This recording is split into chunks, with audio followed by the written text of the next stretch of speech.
Hello mga kabibig! Welcome back sa ating bagong YouTube channel. Ito kabibig ha, nagsimula na ang impeachment trial ni VP Sara yung araw na to. Naku po, nag-abot na ang prosecution at ang depensa.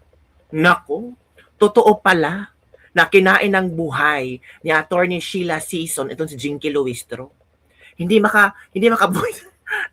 Natatawa lang ako kay Jinky Luistro. Ang galing ni Attorney Sheila Season kabibig. Kasi question ni Jinky kung bakit hindi na dumating si BP Sara. Si BP Sara sumagot. Oh, 'di ba si BP Sara before pumunta ang depensa ay after ng sinabi ng Senado na pwede siyang pumunta or hindi, si BP Sara sumagot naman siya na hindi siya pupunta. Ay question ni Jinky na dapat talaga si BP Sara ay nandyan talaga yung araw na to. Ang depensa hindi hahayaan na mapahiya si BP Sara. Sinagot siya ni Attorney Sheila Season. Pahiya si Jinky. Jinky mentioned article something like this and like that. Pero pahiya. Nilamon ni Attorney Sheila Season. Pati si Chis Escudero pumanig sa depensa. Ay, panoorin nyo kabibig. Ay, grabe ang galing ni Attorney Sheila Season kabibig. As in si Jinky parang nagbula-bula na ang bibig niya. Parang, anong nangyari? Parang nilamon ako. Totoong nilamon ka, bibig. Let's watch this video. Prosecution respectfully moves for the reading of the 4 articles of impeachment and the entry of the corresponding answer or plea for each article of impeachment, Your Honor. Your Honor, this is consistent to the Senate rules on impeachment, particularly Rule 7, Your Honor, the last paragraph of which mentions about failure to appear, failure of the lawyer to appear, and failure to file answer. There should be an entry of plea of not guilty. Likewise, Your Honor, under Rule 9 of the Senate Rule of an Impeachment, which says that the person impeached shall then be called to appear and answer the articles of impeachment against him or her. In this rule, Your Honor, it was likewise provided that the name of the person appearing in behalf of the respondent should be entered into the record. And by the answer, Your Honor, it is humbly believed that it pertains to the particular plea of whether guilty or not guilty of the respondent, Your Honor. Likewise, Your Honor, under Rule 21, Your Honor, the trial of all the articles of impeachment shall be completed before the senators vote on the final question of whether or not the impeachment is sustained. It is gleaned from this rules, Your Honor, that the senators will be voting on a per article basis, Your Honor. And that is why it is the humble submission of the prosecution that there should be reading of the article and entry of the particular plea per article, Your Honor. This likewise, Your Honor, manifests our complete adherence to the mandate of the Constitution sa pagbasa po ng mga artikulo ng impeachment at pagpapasok ng sagot ng respondent, maipakita po natin sa sambayanang Pilipino ang ating pagsunod sa mandato ng Konstitusyon. Likewise, Your Honor, it upholds due process not only of the respondent but also of the Filipino people. Sa pagbasa po ng mga artikulo ng impeachment, be informed of the nature of the accusation against her bago pa po siya sumagot whether she is guilty or not guilty, Your Honor. Likewise, Your Honor, ang 4 na artikulo po ng impeachment ay nakabase sa iba't ibang alegasyon ng facts at iba't ibang nature of accusation or cause of action, Your Honor. And with that, Your Honor, it is perceived that there's a possibility that the plea of the respondent to each and every article will be different from one another, Your Honor. And lastly, Your Honor, this is consistent with the Senate rules on impeachment because the senator judges, the honorable senator judges, Your Honor, will be voting on a per article basis after the conclusion of the trial of this impeachment case, Your Honor. The chair will respond unless the counsel for respondent Ito na ang pagkain ni Attorney Sheila Season. Pahiya. Yes, Your Honor, may I comment? The lady may proceed. Before the presiding officer can rule on the motion or request of the lead prosecutor. But before I give my comment, may I just clarify if the lead prosecutor is now making a motion to arraign the respondent accused?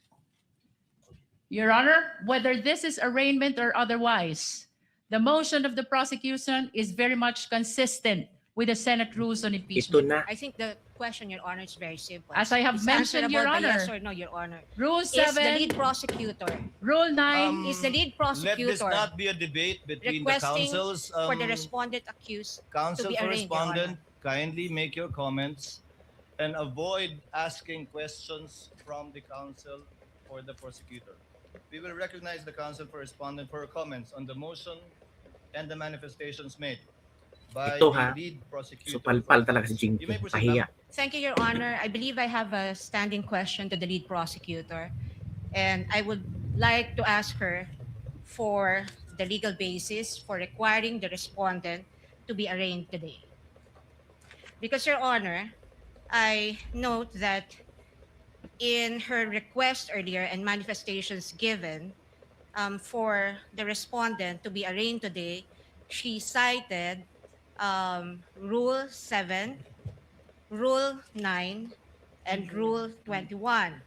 However, in Rule 7, it very clearly states that if the person impeached after service shall fail to appear either in person or by counsel on the day so fixed, or appearing shall fail to file his answer to such articles of impeachment, the trial shall proceed nevertheless as upon a plea of not guilty. Well, this rule is clear.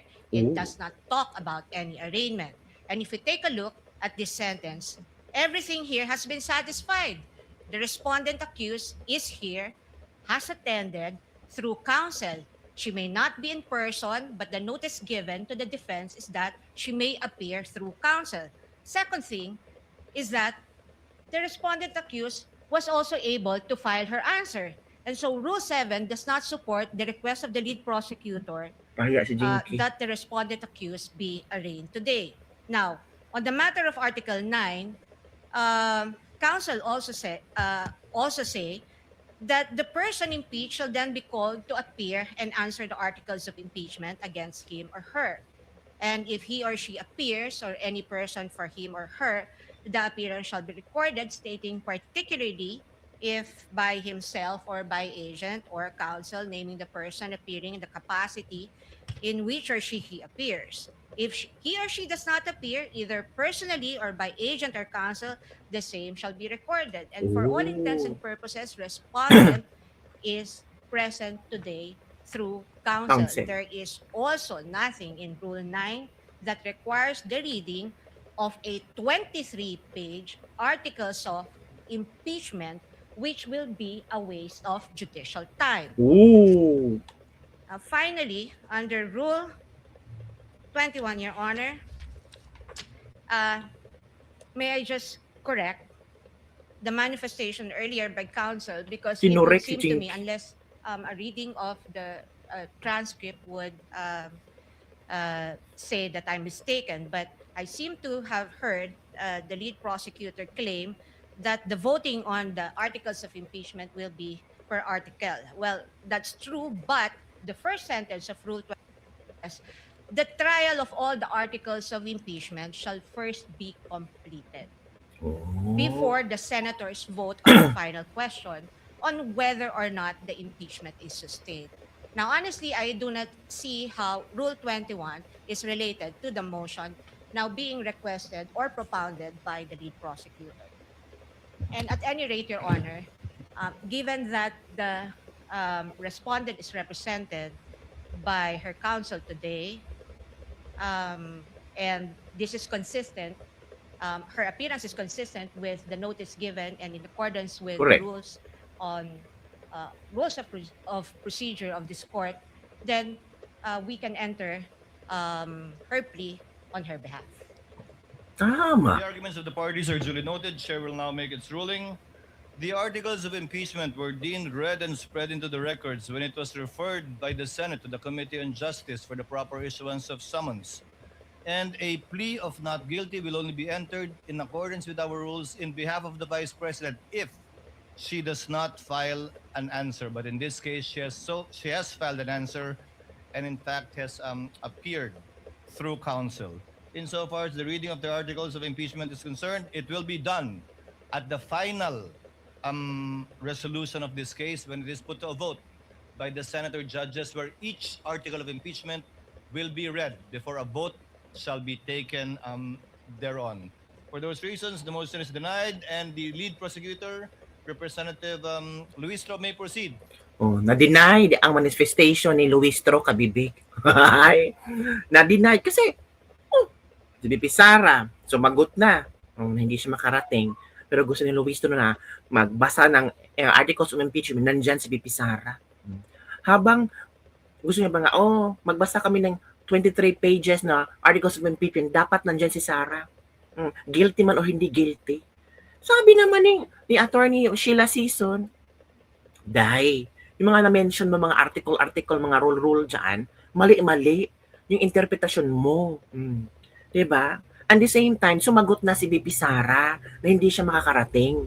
Hindi pa nagsimula ang impeachment trial, sumagot na si BP Sara na hindi siya aaten, and ang counsel ang magre-represent sa kanya. O, di napahiya si Jinky. Talagang kinain ng buhay si Jinky Luistro. Unang sabak pa lang ni Jinky Luistro, wala na. Dito mo talaga makikita ba kung sino yung prepared or hindi prepared. Kung sino yung may alam sa ginagawa at walang alam sa mga ginagawa. Naku, baka dirigahin na naman si Kapuna nito. Di ba? In fairness, ang galing ni Attorney Sheila Season. Palakpakan natin sa Attorney Sheila Season. Ipinaglalaban talaga niya si BP Sara. At alam niya ang every move. Alam niya kung paano sagutin si Jinky Luistro. Para hindi magmukhang tanga. Di ba? Mukhang tanga, kabibig. So yun lang, kabibig, ang ating dito sa Libak-Libak. In fairness, gusto ko, mas okay na si Cheese Escudero ang presiding officer. Kasi kung pag si Win Gatchalian pang walang alam yan, nagmukhang katawa-tawa.